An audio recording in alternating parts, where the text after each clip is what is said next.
Hare Krishna. Welcome dear students to our YouTube channel. हम discuss कर रहे थे क्लास 7 ICSE फिजिक्स का पहला चैप्टर मेज़रमेंट्स। पार्ट 1 में हमने डिस्कस किया था मास और वेट के बारे में।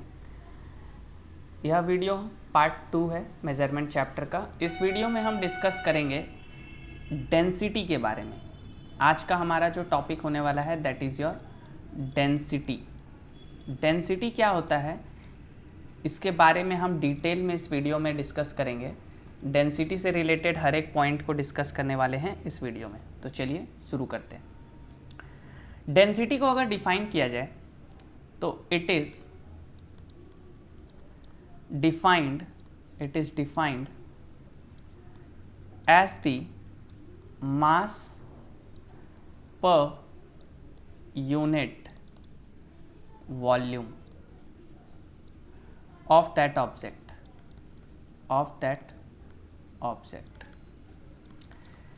डेंसिटी का जब हम बात करते हैं तो डेंसिटी एक्चुअल में होता क्या है कि कोई भी सब्सटेंस के अंदर जो पर यूनिट मास है वो कितने वॉल्यूम में अरेंज्ड है।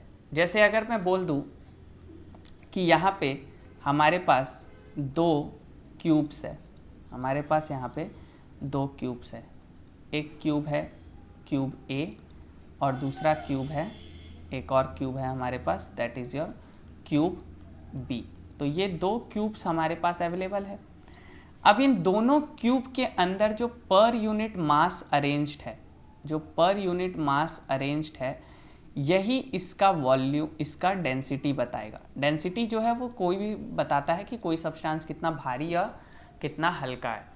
तो that is dependent on the mass per unit volume, कि इसके अंदर जितना भी वॉल्यूम है उसमें मास कितने यूनिट्स पे अरेंज्ड है। यहाँ पे हम देख सकते हैं कि जो हमारा क्यूब A है उसमें जो मास पर यूनिट वॉल्यूम है वो काफ़ी ज़्यादा है एज़ कम्पेयर टू B में जो मास अरेंज्ड है वो बहुत कम है। तो मैं बोल सकता हूँ कि ये जो होगा ये हाई डेंसिटी का होगा एज़ कम्पेयर टू B जो कि लो डेंसिटी का है।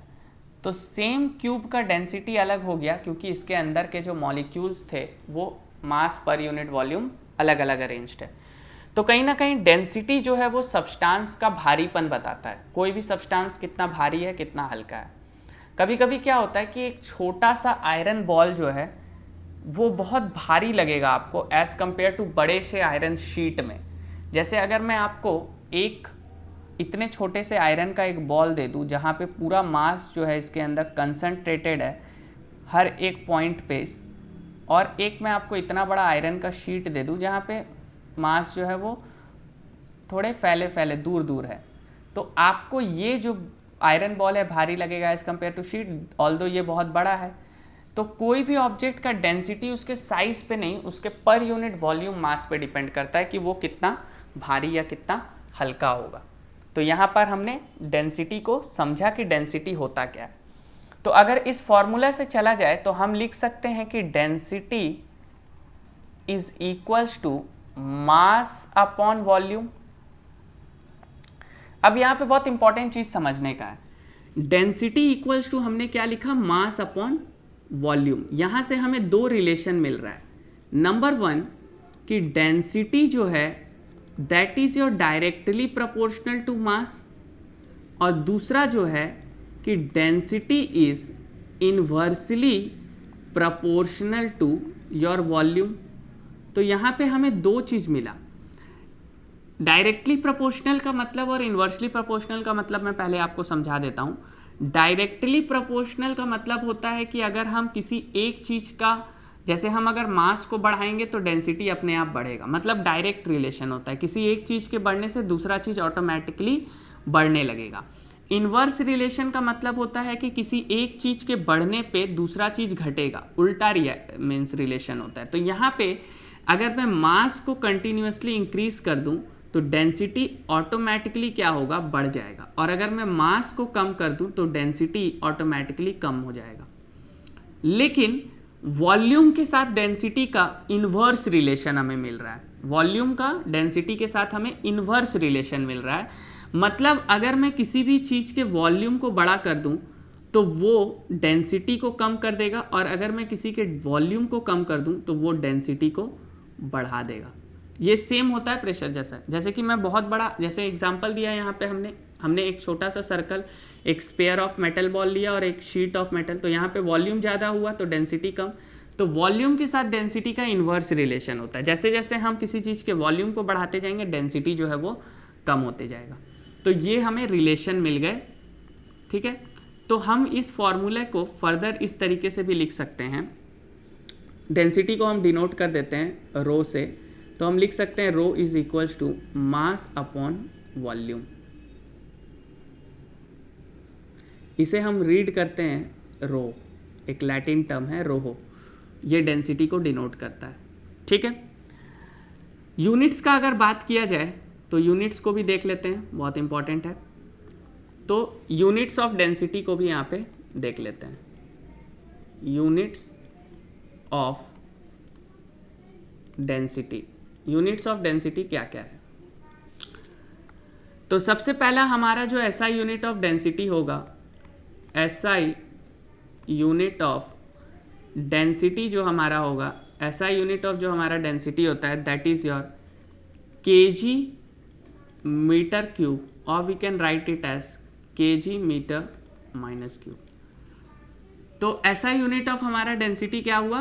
KG metre minus cube. आया कहाँ से? हम इसे ड्राइव की कर सकते हैं। हमें पता है कि density is equals to mass upon volume होता है। मास को हम सिंपली केजी लिख सकते हैं, वॉल्यूम को हम लिख सकते हैं metre into metre into metre. कहाँ से आया? Length into breadth into height. तो यहाँ से हमें मिल गया केजी अपॉन मीटर क्यूब। तो ये हमने ड्राइव भी कर लिया यूनिट्स को डेंसिटी का। वहीं पे अगर मैं बात कर रहा हूँ सीजीएस यूनिट का, डेंसिटी का, सीजीएस यूनिट ऑफ डेंसिटी का अगर बात किया जाए, CGS unit of density is gram centimetre cube, that is your gram centimetre cube, और जी CM-3। तो ये हमारा होता है डेंसिटी का सीजीएस यूनिट, ठीक है। अब हमें एक रिलेशन पढ़ना है एसआई और सीजीएस यूनिट ऑफ डेंसिटी के बीच का। Relation between SI and CGS unit of density. Density के SI और CGS यूनिट के बीच में क्या रिलेशन है, ये हमें पढ़ना है। तो हमें एक चीज़ पता है, हम लिख सकते हैं कि 1 kg metre cube equals to 1 kg upon 1 metre cube. अब हमें पता है कि 1 kg जो होता है that is equals to your 1000 gram, और 1 metre cube means 1 metre into 1 metre into 1 metre. हम इसे ऐसे भी लिख सकते हैं कि 1000 gram divided by 100 centimetre into 100 centimetre into 100 centimetre in CGS unit. अगर मैं इन 3 जीरोस को यहाँ से कट कर दूँ तो हमें क्या मिलेगा? हमें जो मिलेगा दैट विल बी और इक्वल टू, हमें जो मिलेगा इसके नीचे ही कर देता हूँ, ठीक है। हमें यहाँ पे मिलेगा that will be equals to 1 upon 1000 gram centimetre cube. तो हम बोल सकते हैं therefore we can say that कि 100 means 1000 kg metre cube is equals to 1 gram centimetre cube. ये रिलेशन हमें याद रखना है CGS और SI यूनिट ऑफ डेंसिटी का, ठीक है। तो ये डेंसिटी और CGS यूनिट के बीच का रिलेशन है, SI और CGS यूनिट ऑफ डेंसिटी का बीच का ये रिलेशन है, ठीक है। तो हमने यहाँ पे क्या क्या पढ़ा? हमने यहाँ पे बहुत अच्छे से डिस्कस किया कि डेंसिटी क्या होता है, हर एक पॉइंट को हमने देखा, एग्जांपल दिया, डेंसिटी के फॉर्मूला का रिलेशन देखा कि मास के साथ डायरेक्ट है, वॉल्यूम के साथ इन्वर्स है। यहाँ पे हमने 2 चीज़ देखा कि मास के साथ डायरेक्ट है और वॉल्यूम के साथ इन्वर्स है, 2 रिलेशन हमें यहाँ पे पता चला। Then we have discuss units of density, उसके बारे में हमने बहुत अच्छे से पढ़ा। नेक्स्ट टॉपिक जो हमारा आ रहा है that is your determination of density of a solid heavier than water. अब किसी इरेगुलर ऑब्जेक्ट का डेंसिटी कैसे पता किया जाए? अगर हमारे पास कोई इरेगुलर ऑब्जेक्ट है तो हम उसका डेंसिटी कैसे पता कर सकते हैं? तो यहाँ पे हमें एक एक्सपेरिमेंट है, उसको डिस्कस कर लेते हैं. That is your determination of density of a liquid, density of a solid heavier than water. तो मान लेता हूं कि हमारे पास एक स्टोन है, हमारे पास स्टोन है. इस स्टोन का मास है m, ये हमें पता है. हमें इसका डेंसिटी फाइंड करना है. तो सबसे पहले हम क्या करेंगे कि हमें पता है कि डेंसिटी के लिए हमें वॉल्यूम पता होना चाहिए. तो हम इसका वॉल्यूम फाइंड करेंगे और उस वॉल्यूम को फाइंड करने के लिए हम क्या करेंगे, एक इस तरीके का टेस्ट ट्यूब ले लेंगे, ठीक है, या फनल ले लेंगे. इसके अंदर कुछ मार्किंग्स होंगी. अब इसमें हम क्या करेंगे कि इस मार्किंग के कुछ लेवल तक हम वाटर को फिल कर देंगे. ये हमने वाटर को फिल कर दिया, यहाँ तक हमारा वाटर है. और इस रीडिंग को हम मान लेंगे वॉल्यूम 1. सेकेंड स्टेप में हम क्या करेंगे कि हम इसमें सेम फनल में जिसमें रीडिंग है,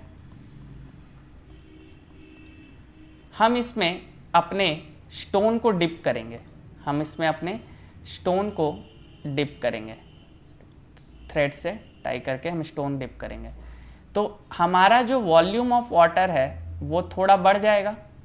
रीज़न क्या है बढ़ने का, कि जब हम इसमें स्टोन डिप करेंगे तो स्टोन के मास के वजह से वॉल्यूम जो है वाटर का ऊपर आएगा. इस रीडिंग को हम ले लेंगे V2, ठीक है. तो यहाँ से हमें वॉल्यूम का फॉर्मूला मिल जाएगा कि वॉल्यूम, यहाँ से हम आराम से निकाल लेंगे volume delta V equals to V2 minus V1. तो यहाँ से हमें वॉल्यूम भी पता चल गया, यहाँ से हमें मास भी पता चल गया. तो हम डेंसिटी का फॉर्मूला लगा के आराम से लिख सकते हैं कि density is equals to mass upon volume.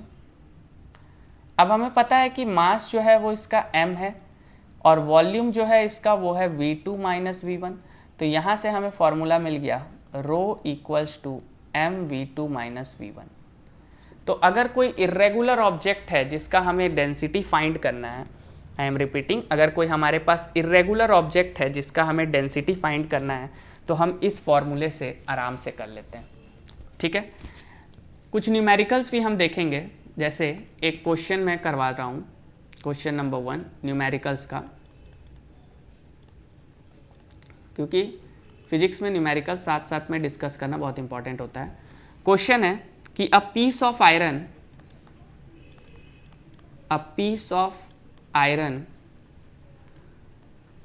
Of volume 30 centimetre cube has a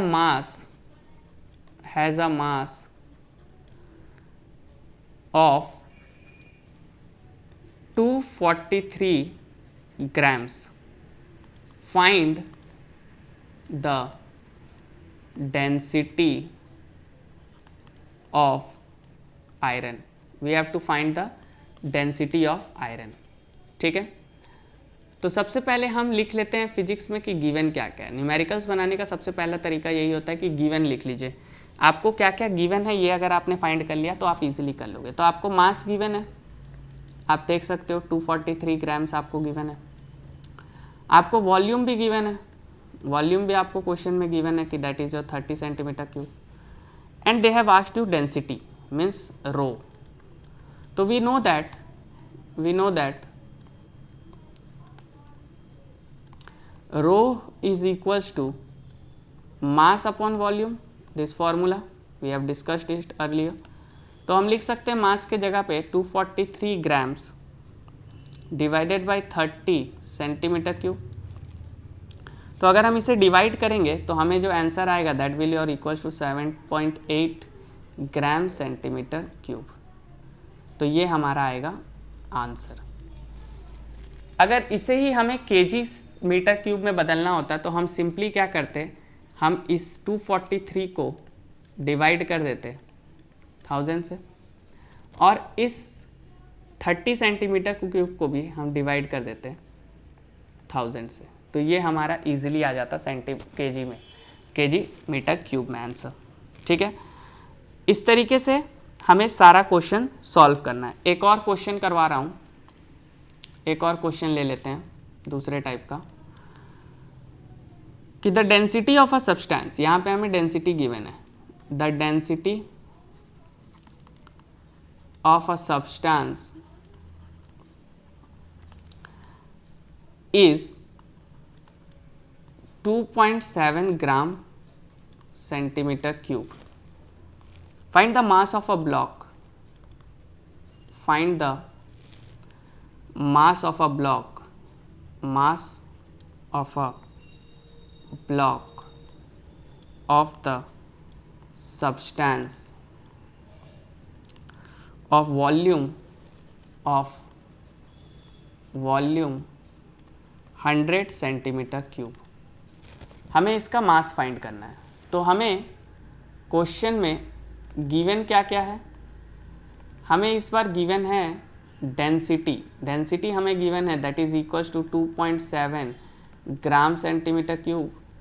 हमें वॉल्यूम गिवन है that is equals to 100 centimetre cube और हमें मास नहीं गिवन है, हमें फाइंड करना है। फॉर्मूला हमें पता है कि rho is equals to mass upon volume होता है। तो हम मास को अगर इधर लेके आए तो that will be equals to rho into volume. तो ये फॉर्मूला बन रहा है। तो हम लिख सकते हैं रो के जगह पे 2.7 gram centimetre cube into volume के जगह पे हम लिख सकते हैं 100 सेंटीमीटर क्यूब। तो 100 सेंटीमीटर क्यूब गॉट कैंसल। इसे हम मल्टीप्लाई करेंगे तो हमारा जो वेट आएगा मीन्स मास आएगा दैट विल बी और इक्वल्स टू 270 ग्राम आंसर। तो एक ही फॉर्मूला को यूज़ करके हम तीन चीज़ फाइंड कर सकते हैं, आइदर मास, वॉल्यूम और डेंसिटी। ठीक है, तो ये हमारा कॉन्सेप्ट हुआ डेंसिटी का। अब जल्दी से एक लास्ट कॉन्सेप्ट को डील कर लेते हैं, that is your relative density. That is your relative density बहुत इंपॉर्टेंट कॉन्सेप्ट है और बहुत लोगों को इस पर कंफ्यूजन होता है। रिलेटिव डेंसिटी,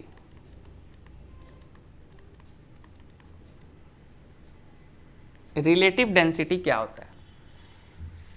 अगर मैं आपसे बोलूं कि हमारे पास 1 kg, हमारे पास 1 kg आयरन है और हमारे पास 1 kg एल्यूमिनियम है, इसमें से ज़्यादा वेट किसका होगा? तो ऑब्वियस सी बात है आप कहोगे कि आयरन का है। ये कंडीशन 1 था हमारा। कंडीशन 2 में हम क्या कर देते हैं कि हमारे पास 1 kg एल्यूमिनियम है और हमारे पास 1 kg वुड है। अब किसका वेट ज़्यादा होगा? तो ऑब्वियस सी बात है कि 1 kg एल्यूमिनियम का वेट ज़्यादा होगा। तो यहाँ पे हुआ क्या, एक बार अगर हम कंपेयर कर रहे हैं तो एल्यूमिनियम कम है डेंसिटी में, एक बार कर रहे हैं तो एल्यूमिनियम का डेंसिटी ज़्यादा है। तो ये मिसकंसेप्शन, ये कन्फ्यूज़न को दूर करने के लिए हमें एक स्टैंडर्ड यूनिट चाहिए जिसके साथ हम कंपेयर कर सके। देखिए, रिलेटिव वर्ड का मतलब ही होता है किसी के साथ कंपेयर करना। ठीक है, जैसे हम बोलते हैं ना कि हमारा मार्क्स आया विथ रिलेटिव टू दैट, तो किसी के साथ जब हम कंपेयर करते हैं तो हम उन्हें रिलेटिव बोलते हैं। तो रिलेटिव का काम भी होता है कंपेयर करना। शर्मा जी का बेटा इतना मार्क्स ला रहा है, सो रिलेटिव डेंसिटी भी कंपेयर कर रहे हो आप। बट यहाँ पे आप किसके साथ कंपेयर कर रहे हो? डेंसिटी ऑफ वाटर के साथ। तो फटाक से इसका डेफिनेशन लिख लेते हैं। तो रिलेटिव डेंसिटी इज डिफाइंड, बहुत इंपॉर्टेंट है, डेफिनेशन फिक्स से आएगा। Relative density is defined as the ratio of the density of substance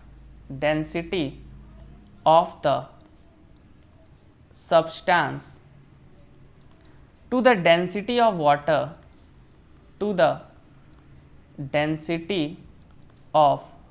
water at 4 degree C। तो यहाँ पे हम डेंसिटी ऑफ वाटर के साथ कंपेयर कर रहे हैं किसी भी डेंसिटी ऑफ सब्सटेंस को। वाटर ही हमने स्पेशली क्यों लिया, क्योंकि 4 डिग्री C पे जो डेंसिटी ऑफ वाटर होता है एग्जैक्ट 1 ग्राम सेंटीमीटर क्यूब होता है। ठीक है, तो यहाँ पे जो हमारा रिलेटिव डेंसिटी का फॉर्मूला बन के आएगा, रिलेटिव डेंसिटी इक्वल्स टू, हम लिख सकते हैं कि density of substance divided by density of water at 4 degree Celsius. तो 4 डिग्री सेल्सियस पे जो हमारा डेंसिटी ऑफ सब्सटेंस है उससे हम कंपेयर करते हैं किसी भी डेंसिटी ऑफ गिवन सब्सटेंस का डेंसिटी को। इसका कोई यूनिट नहीं होता है, it has no unit. Reason क्या है, क्योंकि ये रेशियो है, दोनों का डेंसिटी का सेम होता है, तो कट के तो ये नो यूनिट्स होता है, ये आपको याद रख लेना है। ठीक है, तो अब किसी भी बॉडी का हम डेंसिटी को कंपेयर कैसे कर सकते हैं ये हमें पता चल गया। तो एक क्वेश्चन लेते हैं और इस क्वेश्चन को, रिलेटिव डेंसिटी का क्वेश्चन से ही नेक्स्ट टॉपिक को पढ़ते हैं, डिटर्मिनेशन कैसे करते हैं। तो मान लेते हैं एक क्वेश्चन ले रहा हूँ कि अ स्पेसिफिक ग्रेविटी बॉटल, अच्छा इसे ही हम स्पेसिफिक ग्रेविटी भी बोलते हैं। ठीक है, स्पेसिफिक ग्रेविटी भी इसे ही बोला जाता है। तो यहाँ पे आप लिख लीजिए कि इसे ही स्पेसिफिक ग्रेविटी भी बोला जाता है। ठीक है, कन्फ्यूज़न होने का नहीं है। चलिए, तो अब हम करते हैं क्वेश्चन नंबर 1 कि a specific gravity bottle weights 25 gram when filled with water it weighs 55 gram when filled with alcohol it weighs 49 gram. Find the relative density of alcohol. Find the relative density of alcohol. ठीक है, सबसे पहले बहुत अच्छा question है, इससे हम specific gravity bottle को समझेंगे। ये किस टाइप का एक बॉटल होता है, एक ऐसा बॉटल आता है। ठीक है, स्पेसिफिक ग्रेविटी बॉटल, यहाँ पे रबर लगा होता है।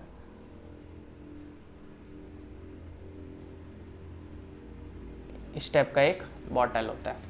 ठीक है, तो यहाँ पे क्लियरली हमें क्या गिवन है, यहाँ पे हमें गिवन है m1 मान लेते हैं इस बॉटल का वेट जो कि बिना किसी लिक्विड के है। तो m1 में मान लेता हूँ वेट ऑफ बॉटल जो कि हमें 25 ग्राम दिया हुआ है। ठीक है, m2 में मान लेता हूँ वेट जब ये वाटर से फिल्ड होगा। ठीक है, यहाँ पे लिख देता हूँ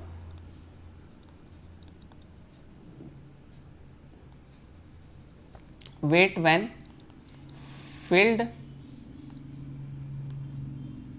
filled with water m2 equals to 55 ग्राम।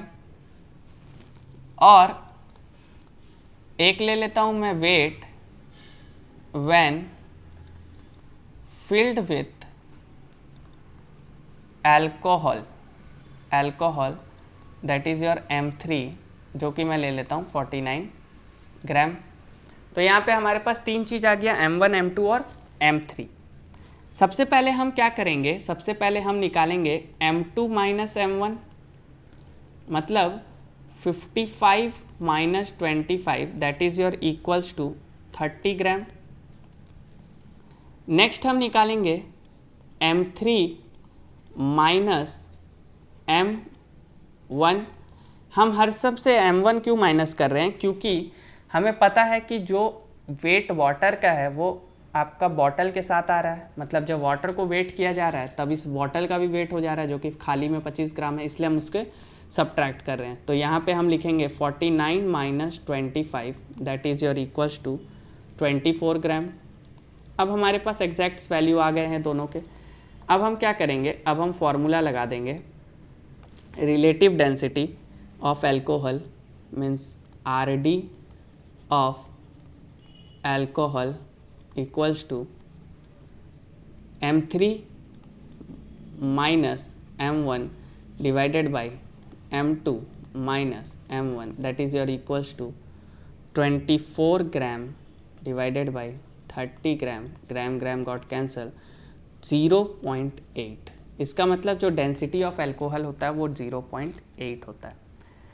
तो इसी तरीके से हम किसी का भी डेंसिटी को फाइंड कर सकते हैं डेंसिटी बॉटल के मदद से। पहले हम उसे खाली वजन करते हैं, फिर जो भी दो लिक्विड का हमें फाइंड करना है उन दो लिक्विड को एक साथ फिल करके और उनका हम वजन लेते हैं। तो ये हो गया हमारा डेंसिटी बॉटल का, ठीक है। तो ये हमने डेंसिटी बॉटल का भी कॉन्सेप्ट को पढ़ लिया। नेक्स्ट जो हमारा कॉन्सेप्ट है सिंकिंग और फ्लोटेशन, बहुत इजी कॉन्सेप्ट है। सिंकिंग एंड फ्लोटिंग, सिंकिंग और फ्लोटिंग का कॉन्सेप्ट। कोई भी चीज़ कब सिंक करता है और कोई भी चीज़ कब फ्लोट करता है, ये कॉन्सेप्ट हमें यहाँ पे पढ़ना है। देखिए ऐसे तो ये एक पूरा का पूरा चैप्टर है फ्लोटेशन, बट यहाँ पे हम डेंसिटी के रिस्पेक्ट में पढ़ ले रहे हैं। कोई भी चीज़ सिंक कब करेगा, if the density of object, if the density of object is more than the density of liquid, the object will sink।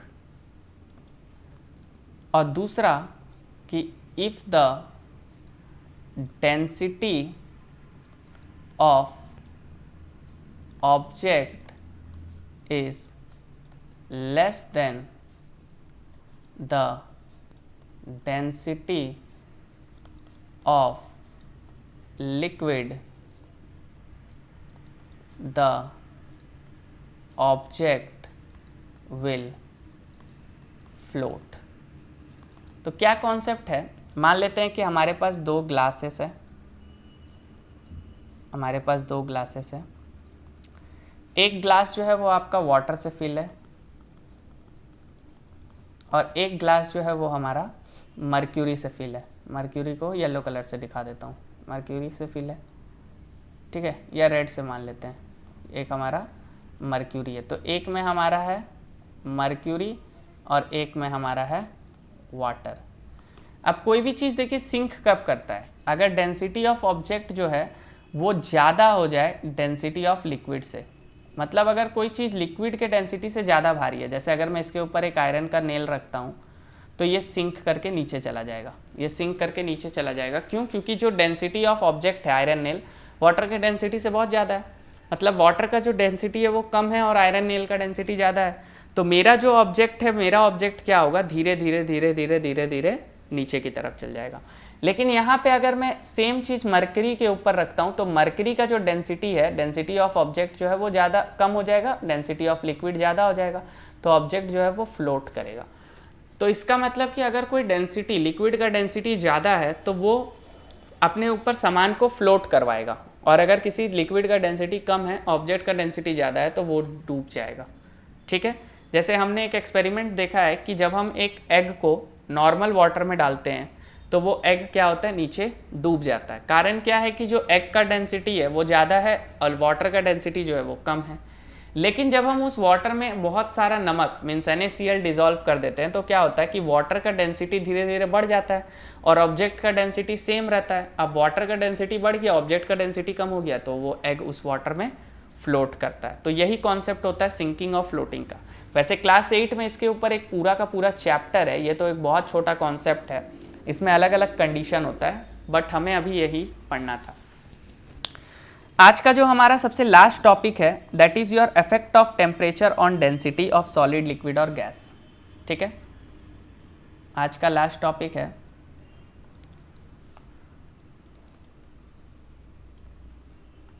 Effect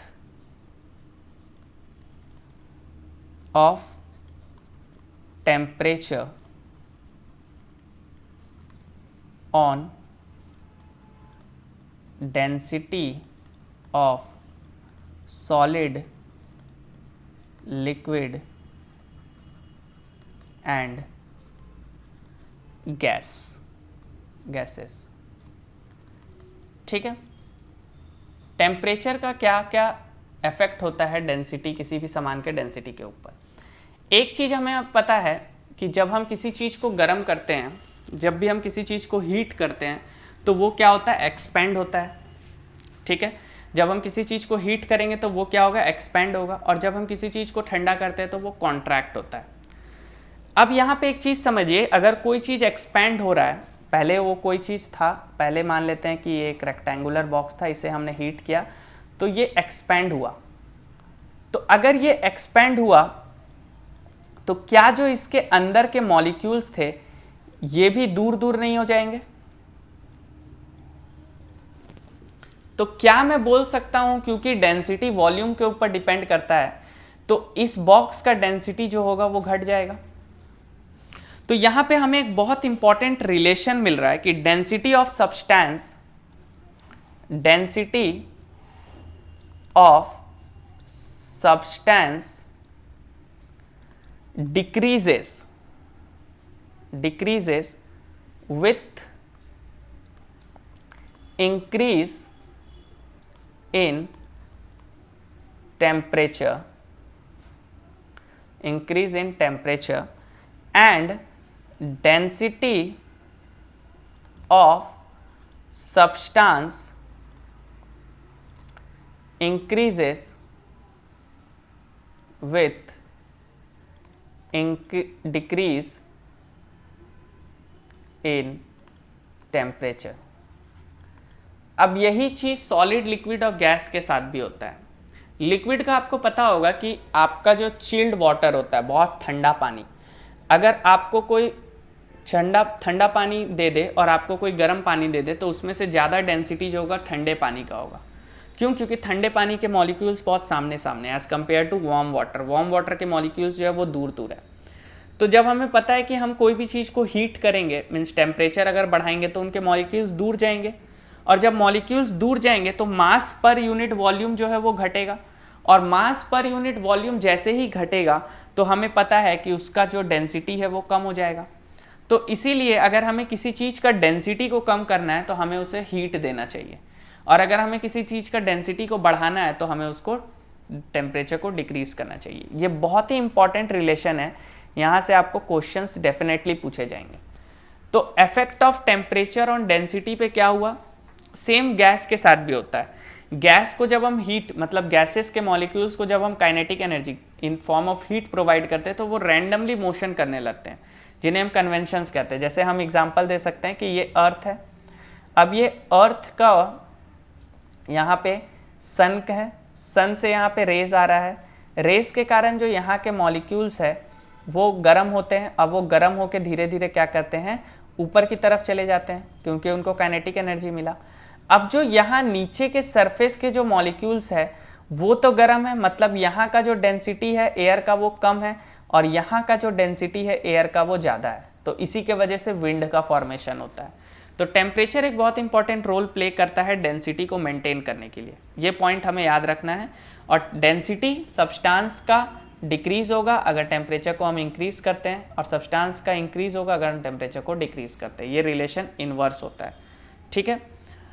तो यहाँ पे हमारा केमिस्ट्री ICSE क्लास 7 का पहला चैप्टर मेजरमेंट्स पूरा ख़त्म होता है। हमने 2 वीडियोस में इसको बहुत अच्छे से डिस्कस किया।